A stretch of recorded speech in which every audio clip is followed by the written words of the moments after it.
Graça e paz a todos. Nas igrejas atuais, as pessoas dão as ofertas e dízimos. O dinheiro arrecadado das ofertas e dízimos fica só com os líderes, e o povo fica cada vez mais na miséria. Isso está errado. A Bíblia fala que as pessoas que fazem isso vão ser destruídos porque essas pessoas, tanto os líderes quanto as pessoas, têm prazer no pecado. Veja em 2 Tessalonicenses 2 versos 9 a 12. O perverso chegará com o poder de Satanás e fará todo tipo de falsos milagres e maravilhas. E enganará com todo tipo de maldade os que vão ser destruídos. Eles vão ser destruídos porque não aceitaram nem amaram a verdade que os poderia salvar. Por isso Deus envia o poder do erro para agir neles a fim de que acreditem naquilo que é falso. O resultado disso é que serão condenados todos os que não creem na verdade, mas têm prazer no pecado. O certo é fazer isso. O montante do dinheiro arrecadado tem que ser dividido pela quantidade de pessoas que estão no local, e devolver para cada um o valor da divisão. As pessoas que ofertam um valor maior do que as outras por terem mais recursos financeiros, irão sair com o mesmo valor daquele que ofertou um valor pequeno, por não terem uma boa estabilidade financeira. A Bíblia fala a respeito disso. Confira em Êxodo capítulo 16 verso 18. Quando medirão, aconteceu que os que haviam pegado muito não tinham demais, e não faltava nada para os que haviam pegado pouco. Cada um havia pegado exatamente o necessário para comer. Aqui está falando que algumas pessoas que eram mais espertas ou mais fortes do que as outras, recolheu uma quantidade maior, mas quando medirão, os que haviam pegado muito, repartirão com os que haviam pegado pouco, e assim todos ficaram com a mesma medida, todos ficaram de igual para igual. Veja em 2 Coríntios capítulo 8 verso 15. Ao que muito pegou, nada sobrou, ao que pouco pegou, nada faltou. Veja também em Êxodo 12 verso 4.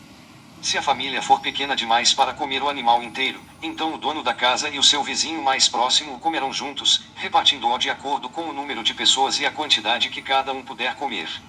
Muitas pessoas vivem no conforto e ganham muito dinheiro, e muitos ganham pouco dinheiro e vivem na miséria. Essas pessoas que ganham muito, podem dar uma oferta maior do que as pessoas que ganham pouco. Quando todos se reúnem no local de adoração, o líder da congregação deve pegar todo o valor das ofertas e dízimos, e dividir pela quantidade de pessoas que estão reunidas no local. E o valor da divisão deve ser devolvido para cada pessoa que se encontra na reunião. Os líderes da congregação devem sair com o mesmo valor, mesmo não tendo nada para ofertar. É aqui que encaixa 1 Timóteo capítulo 5, verso 18. Pois as escrituras sagradas dizem, não amarre a boca do boi quando ele estiver pisando o trigo. E dizem ainda, o trabalhador merece o seu salário. Aí você pergunta, como deve ser feito para dividir uma nota de R$ 100? É simples, vamos supor que na divisão deu o valor de R$ 10 para cada um, deve-se reunir um grupo de 10 pessoas, e nesse grupo escolham uma pessoa que fique responsável de trocar e dar a cada um os R$ 10, ou marque uma hora para se encontrarem em um supermercado e cada um faça uma compra no valor de R$ 10. Isso é apenas uma das várias opções.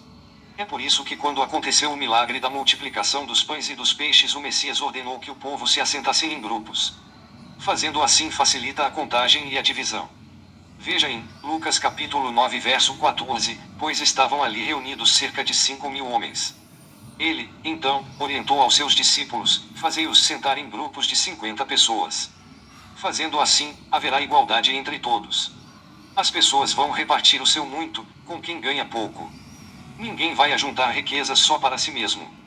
Os bens nunca ficavam com os discípulos. Em todos os locais em que os discípulos se reuniam era para acabar com a desigualdade. As reuniões sempre foi para destruir a autossuficiência. Veja em Atos dos Apóstolos capítulo 2, versos 43 a 47. Os apóstolos faziam muitos milagres e maravilhas, e por isso todas as pessoas estavam cheias de temor. Todos os que criam estavam juntos e unidos e repartiam uns com os outros o que tinham. Vendiam as suas propriedades e outras coisas e dividiam o dinheiro com todos, de acordo com a necessidade de cada um. Todos os dias, unidos, se reuniam no pátio do templo. E nas suas casas partiam o pão e participavam das refeições com alegria e humildade. Louvavam a Deus por tudo e eram estimados por todos. E cada dia o Senhor juntava ao grupo as pessoas que iam sendo salvas. Em Atos dos Apóstolos capítulo 4 versos 32 a 35. Fala a mesma coisa. Veja, Atos dos Apóstolos 4 versos 32 a 35. Todos os que creram pensavam e sentiam do mesmo modo. Ninguém dizia que as coisas que possuía eram somente suas, mas todos repartiam uns com os outros tudo o que tinham. Com grande poder os apóstolos davam testemunho da ressurreição do Senhor Jesus, e Deus derramava muitas bênçãos sobre todos. Não havia entre eles nenhum necessitado, pois todos os que tinham terras ou casas as vendiam, traziam o dinheiro e o entregavam aos apóstolos. E cada pessoa recebia uma parte, de acordo com a sua necessidade.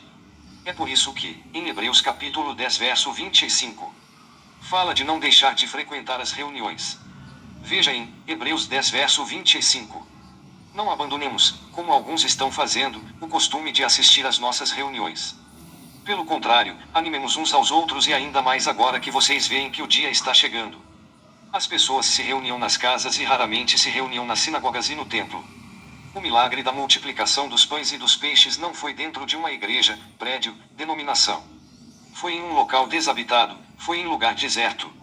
Se vocês analisarem as escrituras vocês vão ver que, quando o Messias entrava no templo e nas sinagogas, a maioria das vezes ele era expulso e queriam atirar pedras e até matar, porque os líderes não aceitavam a igualdade entre todos.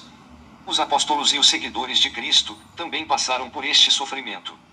Para os judeus, o templo era o lugar privilegiado de encontro com Deus. Aí se colocavam as ofertas e sacrifícios levados pelos judeus do mundo inteiro, e formavam um verdadeiro tesouro, administrado pelos sacerdotes. A casa de oração se tornara lugar de comércio e poder, disfarçados em culto piedoso. Expulsando os comerciantes, Jesus denuncia a opressão e a exploração dos pobres pelas autoridades religiosas. Pretendendo a ruína do templo, ele mostra que essa instituição religiosa já caducou. Doravante, o verdadeiro templo é o corpo de Jesus, que morre e ressuscita.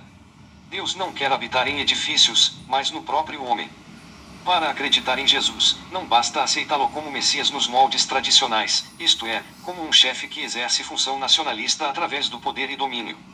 Acreditar em Jesus é aceitá-lo como o Messias que realiza o projeto de Deus e que dá sua própria vida, rompendo as muralhas de separação entre os homens. Jesus rejeita qualquer adesão que instrumentalize a sua ação em favor de interesses de grupo. Veja em João 2 versos 13 a 25. Alguns dias antes da Páscoa dos judeus, Jesus foi até a cidade de Jerusalém. No pátio do templo encontrou pessoas vendendo bois, ovelhas e pombas, e viu também os que, sentados às suas mesas, trocavam dinheiro para o povo. Então ele fez um chicote de cordas e expulsou toda aquela gente dali e também as ovelhas e os bois. Virou as mesas dos que trocavam dinheiro, e as moedas se espalharam pelo chão. E disse aos que vendiam pombas: tirem tudo isto daqui. Parem de fazer da casa do meu pai um mercado. Então os discípulos dele lembraram das palavras das Escrituras Sagradas que dizem: o meu amor pela tua casa, ó Deus, queima dentro de mim como fogo. Aí os líderes judeus perguntaram: que milagre você pode fazer para nos provar que tem autoridade para fazer isso? Jesus respondeu: derrubem este templo, e eu o construirei de novo em 3 dias. Eles disseram: a construção deste templo levou 46 anos, e você diz que vai construí-lo de novo em 3 dias. Porém o templo do qual Jesus estava falando era o seu próprio corpo. Quando Jesus foi ressuscitado, os seus discípulos lembraram que ele tinha dito isso e então creram nas Escrituras Sagradas e nas palavras dele. Quando Jesus estava em Jerusalém, durante a festa da Páscoa, muitos creram nele porque viram os milagres que ele fazia. Mas Jesus não confiava neles, pois os conhecia muito bem. E ninguém precisava falar com ele sobre qualquer pessoa, pois ele sabia o que cada pessoa pensava. O apóstolo Paulo não pegava dinheiro de ninguém. Veja em 2 Coríntios 12 verso 14, já estou preparado para fazer a minha terceira visita a vocês e novamente não vou exigir que vocês me ajudem. Eu quero vocês e não o dinheiro de vocês. Afinal de contas, são os pais que devem juntar dinheiro para os filhos, e não os filhos, para os pais. Eu termino com essas palavras do apóstolo Paulo em Atos dos Apóstolos 20 versos 32 a 35, e agora eu os entrego aos cuidados de Deus e da palavra da sua graça. Pois ele pode ajudá-los a progredir espiritualmente e pode dar-lhes as bênçãos que guarda para todo o seu povo. Não cobicei nem a prata, nem o ouro, nem as roupas de ninguém. Pelo contrário, vocês sabem que eu trabalhei com as minhas próprias mãos e consegui tudo o que eu e os meus companheiros de trabalho precisávamos. Em tudo tenho mostrado a vocês que é trabalhando assim que podemos ajudar os necessitados. Lembrem das palavras do Senhor Jesus: é mais feliz quem dá do que quem recebe. Graça e paz a todos.